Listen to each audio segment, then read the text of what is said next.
Okay, I'm going to go over some assignments that we would have done during this week and how it relates to the notes, and then explain how to do the interactive notebook assignment to get you started on that. Okay, so this week was on how species evolve, and that has to do with isolation, which if you watch the video, that's actually a really good example of how environmental barriers can lead to evolution. The next part, though, which is the biggest part of this week, is going to be classification of living things. And these are some of the things that we would have done in the interactive notebook.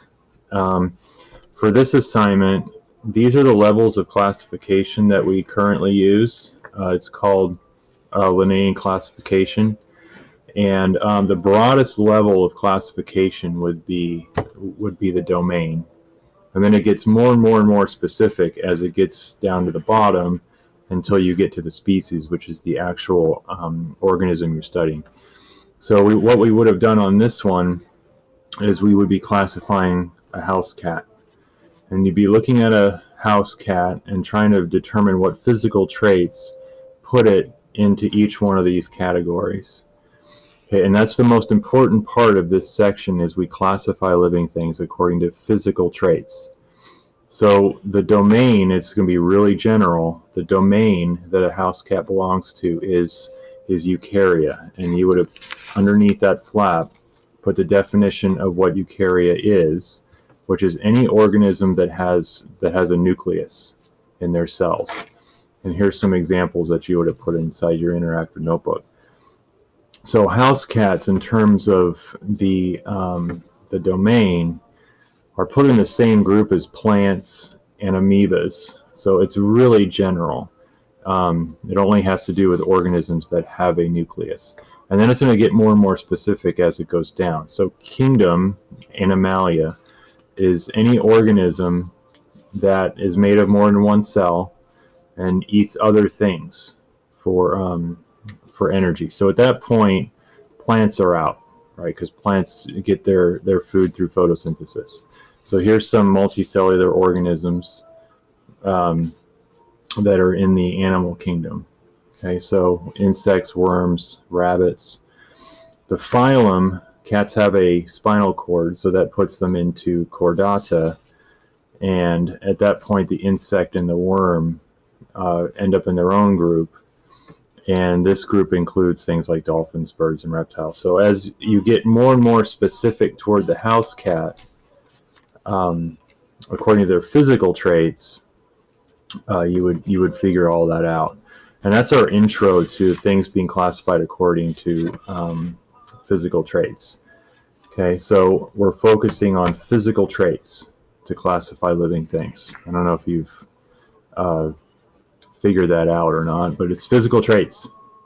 Okay, the next thing we would have done is you would have gotten a sheet of animals, and you would have been able to color them however you want, right? And then what you would have to do is make a table, which is going to be a branching tree, which is also in the notes, a branching tree classifying these living things. Okay, so you would have colored them however you want, and you would use physical traits to make a tree. Now all these trees would end up being different depending on how you wanted to classify your organisms and how you had colored them. Okay, so this is mine as my example. So animals, that would be the top of everyone's, would be animals. And then if you look, there's two lines coming off of each thing, and that's really important for this assignment. It has to be in groups of two. So what I did with my organisms here is I cut them out and I would actually separate them into two groups as I go. So I'd have a pile of organisms with a skeleton and groups without a skeleton. Those that are in the skeleton group, I would have an endo and exoskeleton, and I would work myself down until there was only one organism left.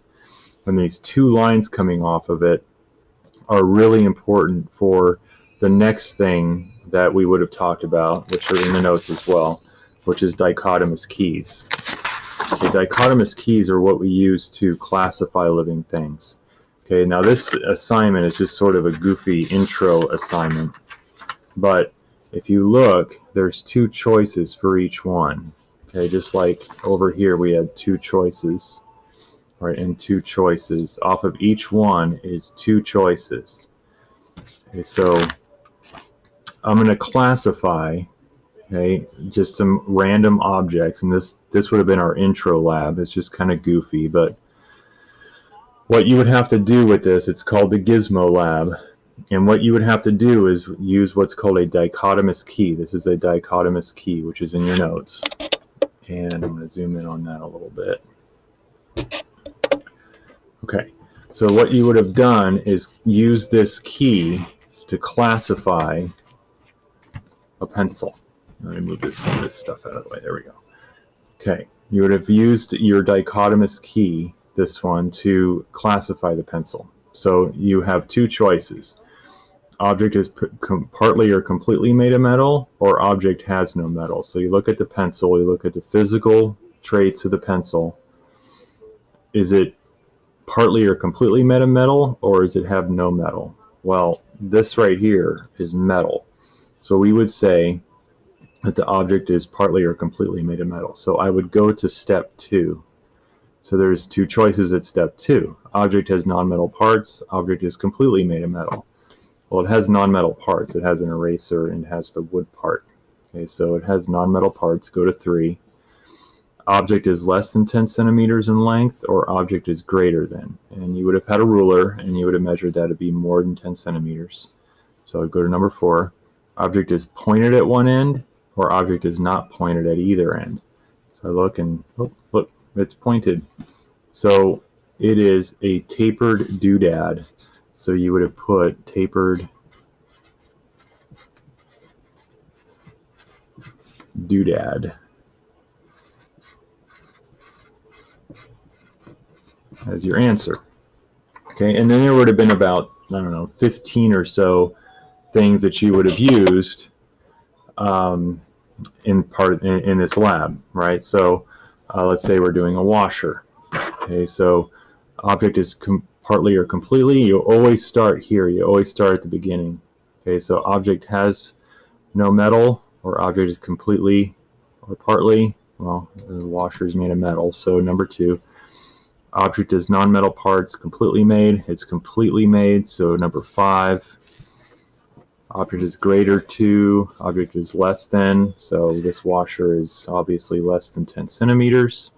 So I go to number 9. Object has spiral grooves. No, so I go to 11. And oh, another thing is it's focusing on one trait, and you either have the trait or you don't, which is really important. So it has no spiral grooves, so I go to 11. Outside edge is a circle or not a circle. That's a circle, so go to 12. Object is silver colored. Okay, so my washer is called a quinto. So I would put quinto. Oh, and by the way, you're not copying this down. This is just an example of what you would have done. Okay, so, sorry, I should have told you that before. So this is just an example of what we would have done in class. Okay, so here's my poker chip. And it ends up going faster, right? So it has no metal parts. Go to 6, jumps all the way over here.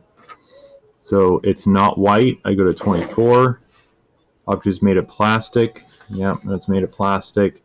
So I go to 25. Outer edge of the object is round. Yes. So I go to 26. Object has holes. Object has no holes. So it has no holes. These are just little dents. So it has no holes. So it's a spinneroo.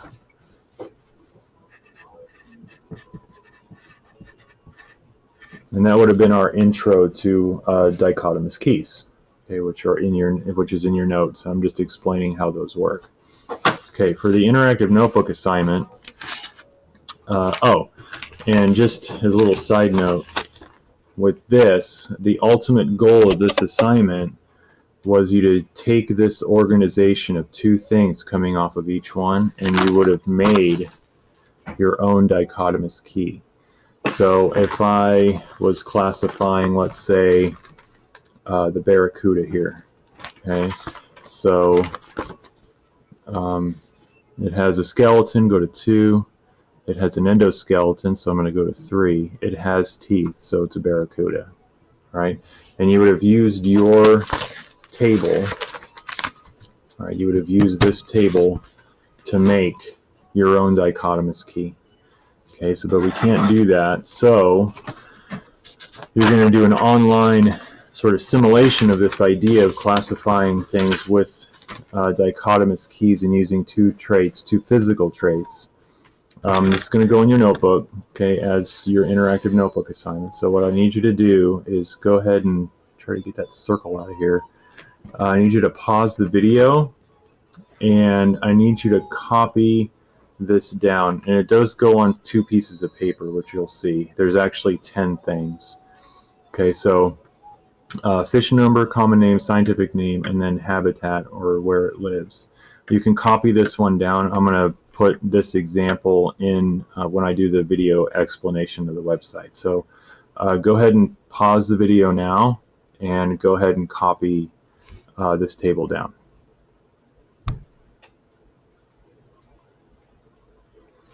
Okay, so what I've done actually is added a piece of paper, right? I just glued it in there, right? Just like we usually would have done. And then 6, 7, 8, 9, 10. Okay, so go ahead and pause the video here and finish copying that. Okay, and the rest of the paper is blank. I'm only doing 10, so you can leave the rest of it blank, but the 10 wouldn't fit in there. Okay, so I've already given you the answer for the first one, but if you watch the video explanation of the website, I'll explain where these words come from. Okay, so I'll see you in the video explanation of the website. Okay, take care. Sorry, I goofed. I was making the video and realized that I had put the white perch under the wrong number.